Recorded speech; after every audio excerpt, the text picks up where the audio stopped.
Hey everybody, it's Desiree and welcome to Road2Par the Podcast. Here we'll be helping you enhance your golf experiences through a little education, a little entertainment, and events and travel. So stay tuned, we have some live interviews that'll be coming up and just talking more in depth about the golf community and where we are, where we've been, and where we're going. So stay tuned for your Road to Par.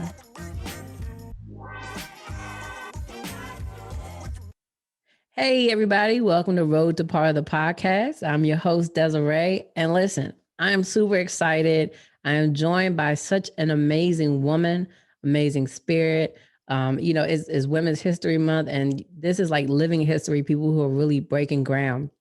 So please, please, please, huge welcome to Ashaunta Epps of A Perfect Swing Incorporated. And not only of A Perfect Swing Incorporated, but she's also an LPGA professional. Thank you for coming on, Ashaunta. Absolutely. Thank you for having me. About time you got me on the podcast. Listen, I've been asking, so I'm just happy. Listen, y'all had to take me going down to North Carolina for us to set up this call. So this is a very special situation. I'm a little sleep deprived and everything, but we here. I was like, "Are we gonna make this happen?" We here. Yeah. That's awesome. Listen, first of all, I want to invite me on. Oh, listen, this is long time coming. I know we've been touching base probably like every 6 months, for a few years. Yeah. I was trying to remember, what year was it that we met at the Black Enterprise Golf and Tennis Challenge down in Florida? It had to be around 2010, 2011. Yeah, it was definitely ways ago. If not 2012, but yeah, somewhere in there. I want to say, because that was a really good time. It was. Yeah, that was a really good time. Listen, I miss them doing that. I've been to a few events like that since, and it's one of those things where it's a good time, good music, good people. So it was great to meet you there. Yeah, absolutely, and I miss it as well too. I actually used to use it as my little. It was a motivating factor for me to be around business professionals that were doing their thing, and golf and having a great time. It was a great networking opportunity. So I kind of use it as my like yearly refresher around Labor Day. So I definitely missed that event.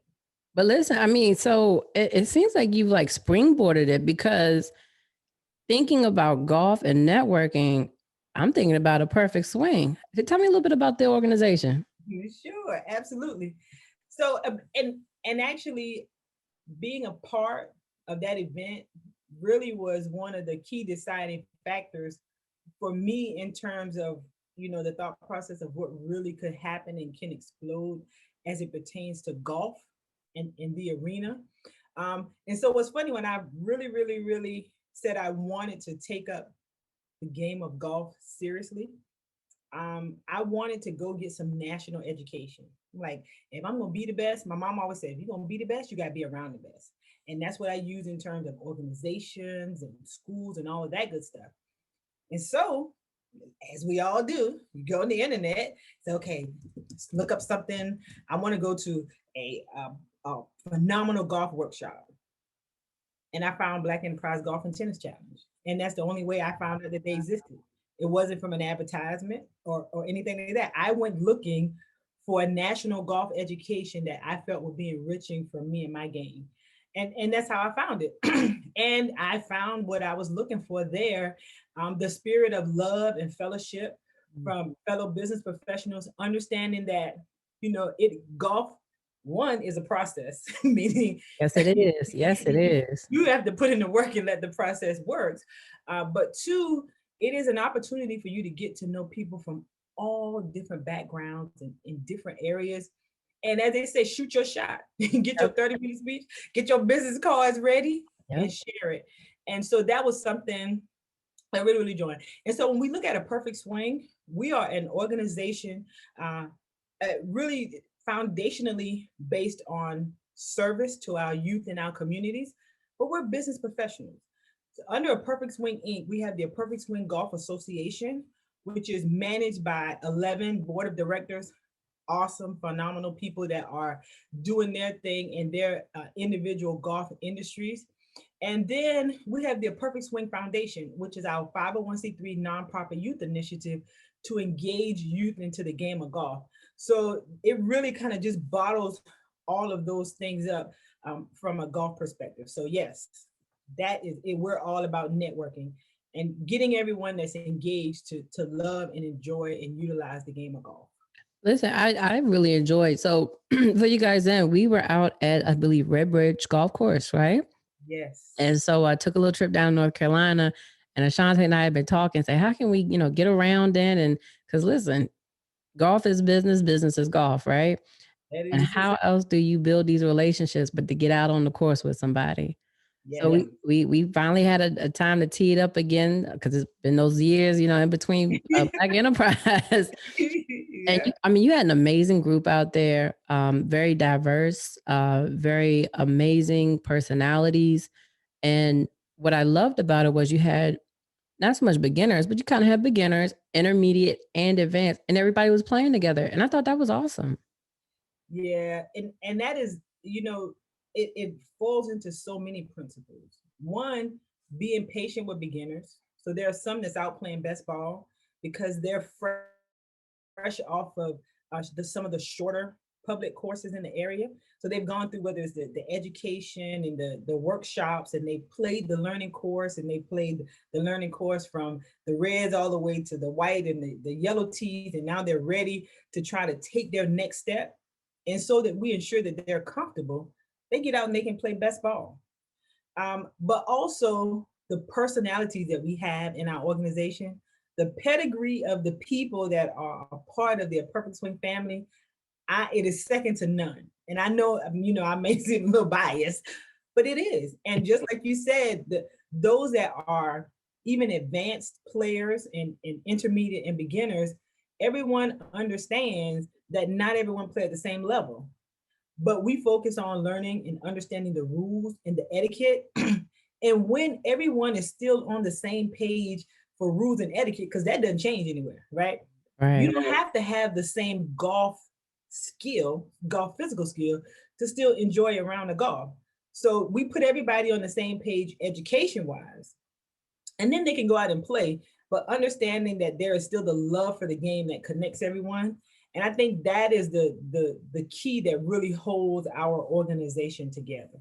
So what's interesting is that, I'm sure people are out there to learn, to enjoy, and to network, but they also are all there with the common understanding that this is also part of a give back. And Yeah. so can you elaborate a little bit on your youth program? Yeah, absolutely. So, one, to be a part of the Perfect Swing organization and to participate, you must be a member. And through membership is a donation to our youth foundation. So everything that we do focuses back onto our youth programs. And so they all know you're buying into a membership, you're buying into supporting a youth organization. But not only that, they see our youth, right? They are our volunteers. Their jobs are a lot of our larger sponsors. So they are part of the holistic portion of us making our youth great, right? So Right. building a community, and I think that's the difference between them being business professionals, because they have that mindset of building, right? They have that mindset of those things. So when I talk about the youth foundation, I just get giggles. I see. She ready, y'all. She ready, y'all. I love it. I love it. So, with the Perfect Swing Foundation, which I said earlier is our 501c3 nonprofit youth initiative, we have a couple of different chapters. So we have the Charlotte chapter, which is our largest chapter. But then we also have a chapter in Kingstree, South Carolina, which is my hometown. And Okay. so we do activities, and there are some activities that we actually, provide transportation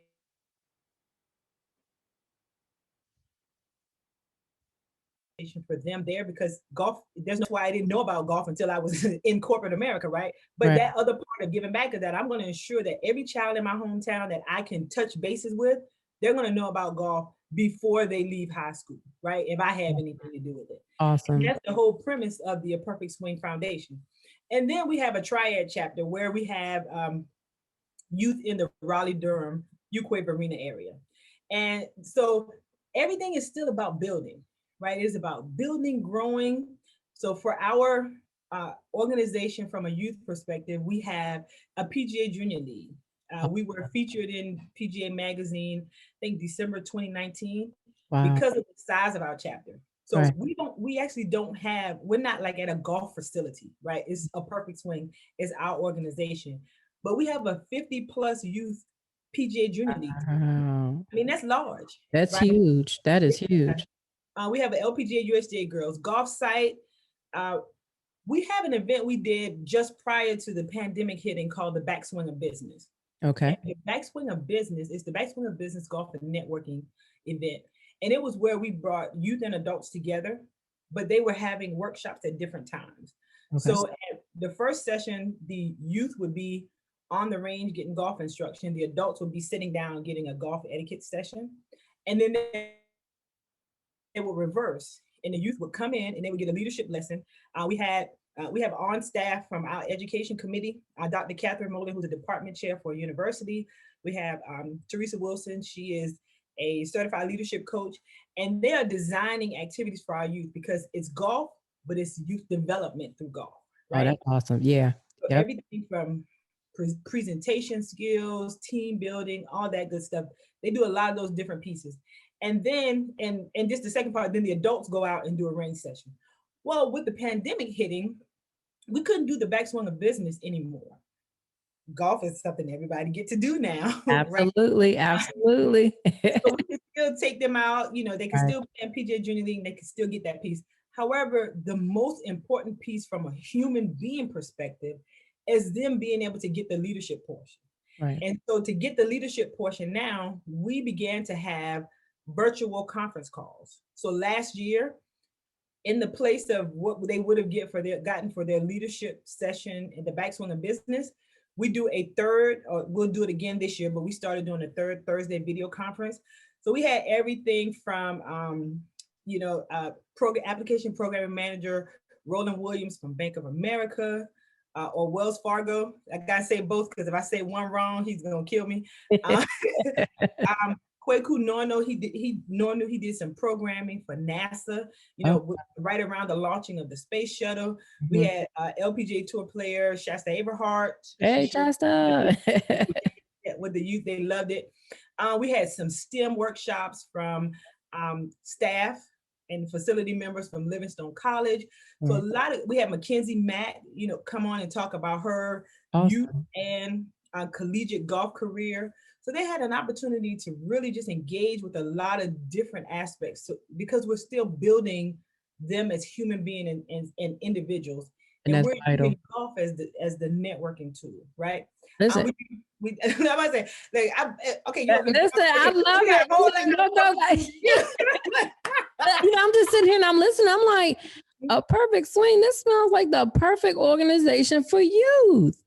Listen, they get phenomenal. They get new shoes and new gloves every year. When they've been in the program for 2 years, at the end of their second year, they get their own set of new clubs. Right. I mean, we do a yearly golf and networking weekend where they go and get an opportunity to play and live resort golf life for a day, which some of them never thought they would ever be able to do. We do a school supplies, a clothing drive, all that good stuff. Okay, but I'm gonna pause because listen, we love our youth. We love our youth. Listen, I love that y'all love y'all youth. Somebody does listen because this is what our youth need, right? We hear from all these programs across the country who have national marketing, right? And they're like, oh, youth. But a big part of connecting with the youth is not just on the sport, but it's on the business.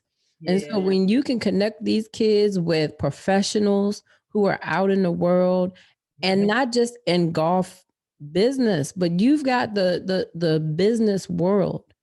That's major, right? Because I mean, we talk about kids and stats all the time. Kids are like, oh, I'm gonna go pro in whatever sport. And the numbers and statistics are truly low. But if we can get them to understand that they can go in business as a professional through a sport, I think that is monumental. I think that's amazing. And and what's so amazing too, Daisy, is that there are even some that are just as good at the sport. Oh, yeah. Been great, but they don't have those communication, networking, leadership skills to lead themselves to a pro environment. They can't sell someone. They cannot present so that someone will buy into them to sponsor them. And that's where that skill set comes from. And you touched on something that really, that was our focal point for the Backswing of Business. Because while we brought the youth and adult together at the Backswing of Business, after everyone did their workshops, we came back together and we had a little sit down session. We had the mics out and we asked the business professionals to tell and share what they do for a living. And why that was important is because we wanted our youth to hear about the great things that people that they can touch and see in person are doing, so that they know that it's not just an image on TV. Right. And then after that session is over, the conversation starts. We've had situations where, youth, they heard someone talk about a professional career that they were interested in. Afterwards, they begin connecting, mentorship, internships. We've had people come to us, or youth come to us doing internships, but really starting that conversation to say, well, what kind of education did you get? Well, what did you do first? Are there any resources, or can I shadow you? All of those things. And that's what we call it, the Backswing of Business. Golf. That's a beautiful name. I love it. Yeah. But you're absolutely right. It is, and business wise, it's good to be able to play golf at a great level or a high level, even in business. Right. Because when they talk about business deals being made on the golf course, they're right. But you have to be there. You have to be comfortable. You have to be a part of that conversation. And that becomes the start. And the whole purpose of really why A Perfect Swing was A Perfect Swing actually started out as a youth organization. I know, but it started out as a youth organization. And because of the response that we got from adults as they brought youth to participate, it forced us to create and redo to create the Golf Association and the foundation. But for us, you're right, there are a lot of organizations that are focusing on finding the next Tiger Woods, the next Mariah Stackhouse. I'm not mad at that at all. Right. What I want to do is find a child and put a club in their hand. And I want to find out what it does for them, because that's personal for me, right? I started, and it's personal for me. They can love it, like it, hate it. It doesn't matter, but at least they had the opportunity, because I didn't. Right. I had an injury that left me unable to play basketball, and that was my sport, right? And I felt like that was going to be my thing to do, my way out. Because not to make it a sob story, but I'm the youngest of 5. My mom raised us on less than $10,000 a year, but she always taught us how to be motivated, self-starters, and go-getters, right? But I slid into a split. My hip popped out. It went misdiagnosed. I was in a body cast for 6 months. I walked with a hip that didn't move for 20 years. So the fact that I can even swing a club was a miracle, not just to me, but to my orthopedic doctor. And it was one day at the range when I was like, man, what if somebody had just put a golf club in my hand when I couldn't play basketball again? So you know what my goal was? And that's why A Perfect Swing started as a youth organization first, because my goal was just to go around and put a golf club in every child's hand. And that's exposure. And that's a huge part. And that's something that I've talked to many guests about. I talk to daily people about it, because I'm like you. I picked up golf later in life. And I look at a lot of the kids getting into the sport now. And of course, things are so much different than when we grew up. But it's like that exposure, right? If we're able to expose our kids, it's not even that we want them to stay in golf. It's not that we want to expose them to a business that they're going to go into, but it's the fact that we can show them they have options. They have opportunities. And that's what I love about your organization. I mean, I think it's amazing. The passion, not just from you, because obviously the passion started with you, but in each and every person I see that comes out for your outings, people I got to meet over the weekend, they share that same sentiment, and I can just feel it, the energy of it, and I can tell. And you all are doing amazing work, such amazing work. Thank you, I appreciate it. That's good to hear. I know that you saw that as well, because I mean, I could consider to be biased, I guess, but I feel the same way. We got good energy. What you talking about? Shoot. No, that's awesome. But listen, I mean, so I really could talk about a perfect swing all day long because I feel like I love the programs, the postings, the marketing, everything is just amazing. But there's a big part of this that I thought was pretty awesome. So since meeting you, you've picked up some letters with your name, right? Yes, yes, So, yes. I'm actually talking to a LPGA professional. Yes, ma'am. Yes, ma'am. Break that down for me. And how long have these letters existed? Yeah. So let's see. So just to make it even nicer, I'm one of probably 13 or 14 African American women in the world that hold the Wow. LPGA Class A status.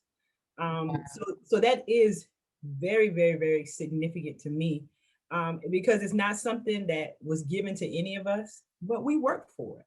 And the LPGA has a great group of women that support us and support the mission for the organization, period. But the reality is that that wasn't always the case, right? And the LPGA has a long way to go in terms of evening the fairways, as I like to call it. But definitely they are. I will say they are making significant strides. The conversations are happening, and I think they've been very, very open minded. Mike Wan, he on January the 29th, I think, or 30th this year, he put out a bold statement about racism. And Wow. while we can talk about diversity and inclusion all day, and we can sit in the boardrooms, and we know as business professionals, you can talk about diversity and inclusion all you want, but if you have someone that has racism in their heart or discrimination within, Right. you can preach diversity and inclusion all day, but oftentimes that inclusion is neglected because you don't include them, and racism is a huge piece of that. So he came out and firmly took a stance against that, and I thought that was phenomenal. And when you look at some of the other partnerships with like Mocha Moms and a lot of the other diversity initiatives that they have going on, um, I think that's a step in the right direction. Now let me Also, ask you, I'm sorry, go ahead, Ashaunta. no, Well, just and I probably see it firsthand because I'm the LPGA National Member Growth Committee Executive Liaison. So I'm also we talk about the letters, the LPGA Southeast I Section see. President, right? So Right. the first black, well, I guess you'll say the first black in 44 years to hold that particular role. The second black ever overall. And I think it's, I hate to say, say, okay, the first black, the second black. I hate to always put it in that perspective, but the reality is that golf was a sport that we weren't always exposed to, But right? those numbers are very important to put out there. I think it is.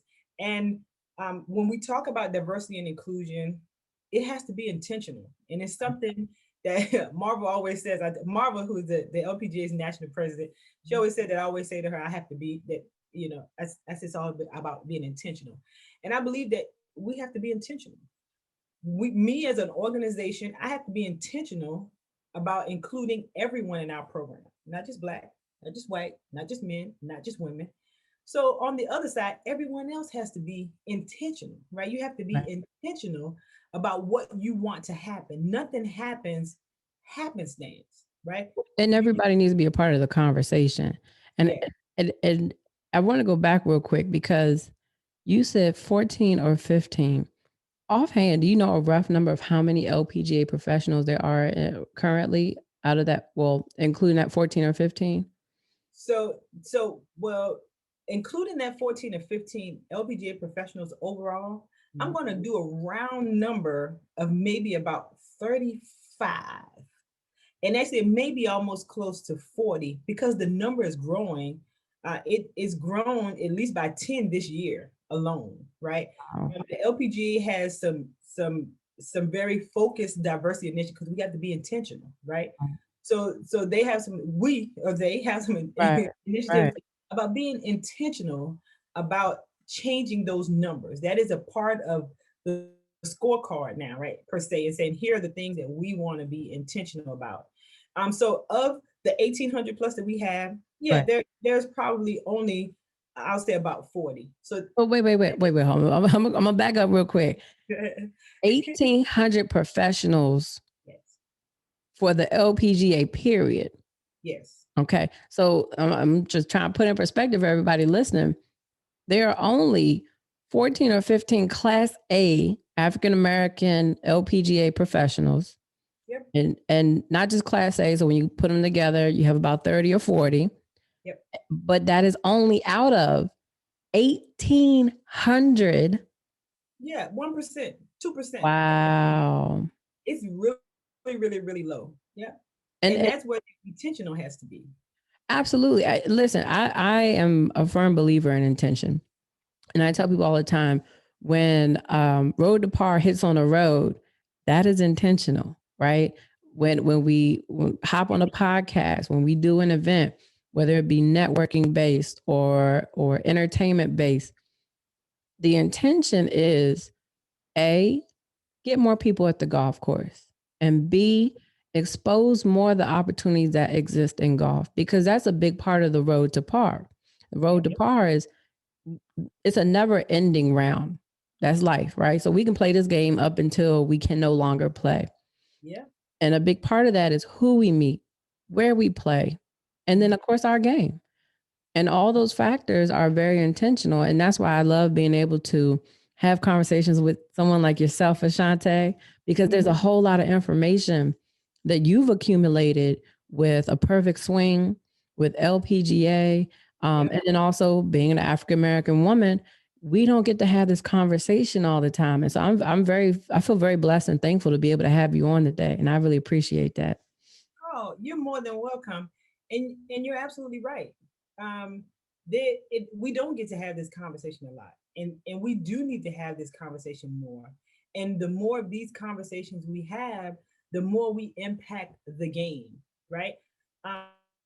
While we may want to put the responsibility 100% on our Caucasian or white counterparts, I think we have an opportunity and an obligation as well, right? And if we never step up to the plate and say, here's what we think you should do, then you've missed your shot, and or you failed yourself for what you want, right? Because when you're a business professional and you have a business mind and you understand where you think it should be, if you sit on your hands and you don't say anything, you become a part of the problem. Correct. To touch on your road to par, because when you were talking, I was like, man, road to par, that's so powerful, because what is your road? Your road could be golf. Right. Par. Your road, some youth road could be a scholarship, whether it's academic or athletic.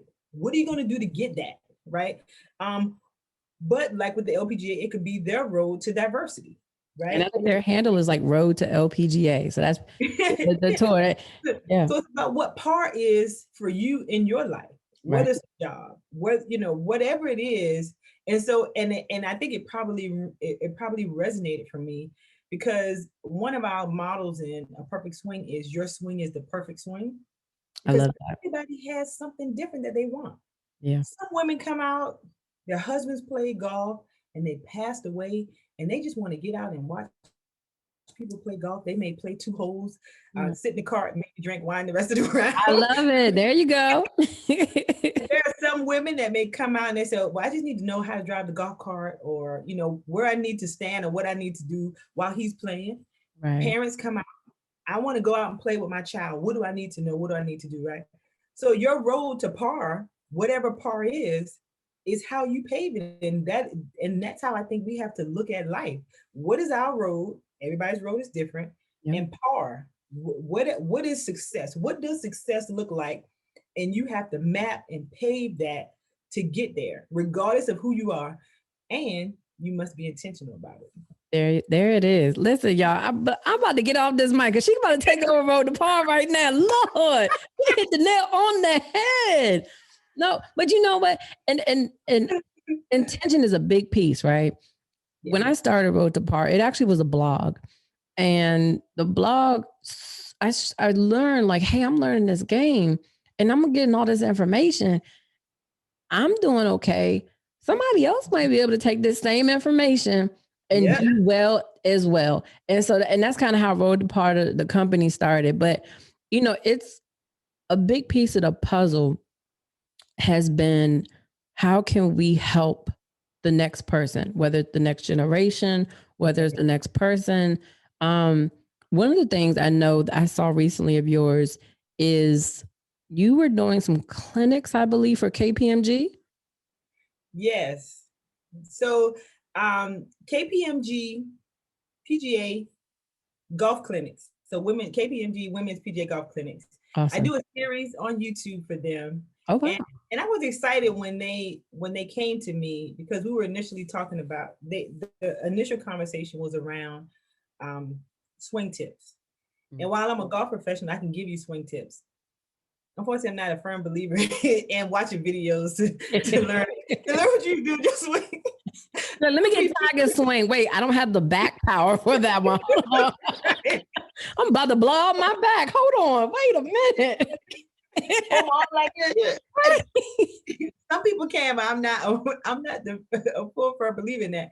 But one thing that I've found through my work and my sessions with the perfect swing, men, women, all age skill levels, everyone knows about their swing, and they can tell you the 10 steps, they can tell you the elbow in, they can tell you that, but they don't know what pace of play is, the definition of pace of play is.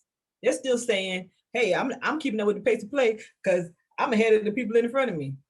Well, pace of play is about the people I'm ahead of the people behind me.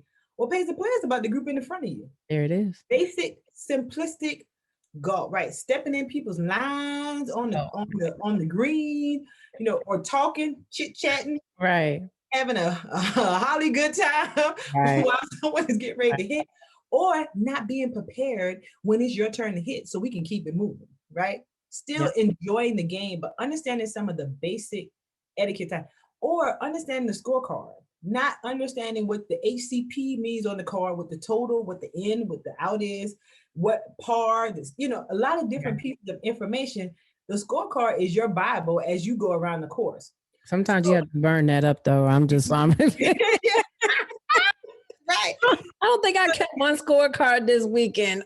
Oh, man. The Carolina Greens got it, y'all. Them Carolina Greens ain't no joke. Ooh. Matter of fact, if y'all are watching on YouTube, there's a par 3 kind of in my video. I'm trying to get out the way. There you go. So Red Bridge number 9. Listen, number 9, I think, was the only green I successfully barely hit while I was out there. Let me tell y'all, if y'all going to Carolina, so if you from anywhere else, if you go down Carolina, you best bring your A game, because they listen. The greens are not forgiving. Let me tell y'all right now. That is true. You're right. So with this KPMG series, we're really just cracking the code on etiquette and principles. We're going to do. We have some videos coming up on taking the drop, because a lot of us are just hooping it out there, not understanding the way you should measure it out. And I had a really good time. In the video, you can go to YouTube and look up the KPMG Women's PGA Golf Clinic site, but you'll see some cameos from the Perfect Swing family, helping me do some demos. You see us playing golf, so you see us hitting golf shots and swinging. Maybe we might talk a little trash to each other too, but it's just a fun. Nothing wrong with that. That's right. Iron sharpens iron out there. They don't let up, y'all. We call that love. We give a whole lot of love. I love it. But listen, Ashaunta, I cannot thank you enough for coming on today. And I know we could probably sit here and talk for a few more hours. I know, right? I'm ready. I'm ready to go back to Carolina, y'all, because it's cold here in DC. Come on back. Listen, I will be back. But also, can you tell the folks how to get in contact with you, and or Perfect Swing, and or your whatever you want to put out there? But also, I'm going to put everything on the links. So what you don't tell them, I will post it, and it'll be there ready for them. Okay. Sure, absolutely. So to learn more about the Perfect Swing Golf Organization, you can visit our website at aperfectswing.net. not .com, .net. Okay. And on there, you find out information about our upcoming events, our youth programs, how you can register there. You can also book a session for me online under our Play Golf with Us. So it's just a lot of information about kind of like what we do. So you can also make a donation to our youth foundation. We're I was always going to ask about need that. funds. Awesome. I'll definitely be putting those links up there. Yeah. As we say, no amount is too small. There you go. Every little bit helps, right? Every little bit helps, baby. Every little bit helps our babies. But super excited about this upcoming 2021 peak season for our youth. It actually kicks off tomorrow night. Wow. Yeah. So, follow us on social media. A Perfect Swing Golf Association on Facebook. A Perf Swing on Twitter.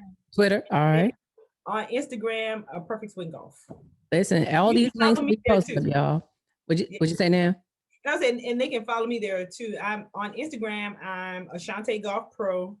On Facebook, I'm Ashaunta Epps. And then on Twitter, I'm Meticulous Delta. METIQLUS.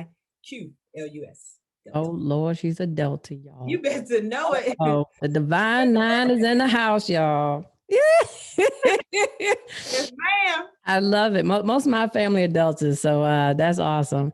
But I knew you was good. I knew you were good people. I mean, listen, y'all pulled up. Our cars were the same color. I said, "Oh, this must be like destined. Like, come on, let's get out on this golf course." I know that's right.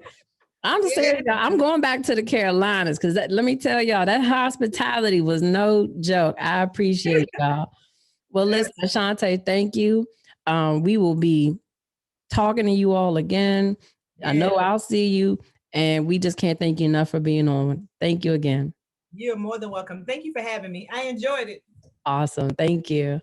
You're welcome. Well, thank you for joining us for another wonderful show of Road2Par the Podcast. We just wanted to remind you that views, thoughts, and opinions expressed on Road2Par the Podcast are that of the hosts and Road2Par LLC. All of our guests, callers, advertisers are independently of their own. So thank you again for joining us and look forward to having you join us on our Road to Par.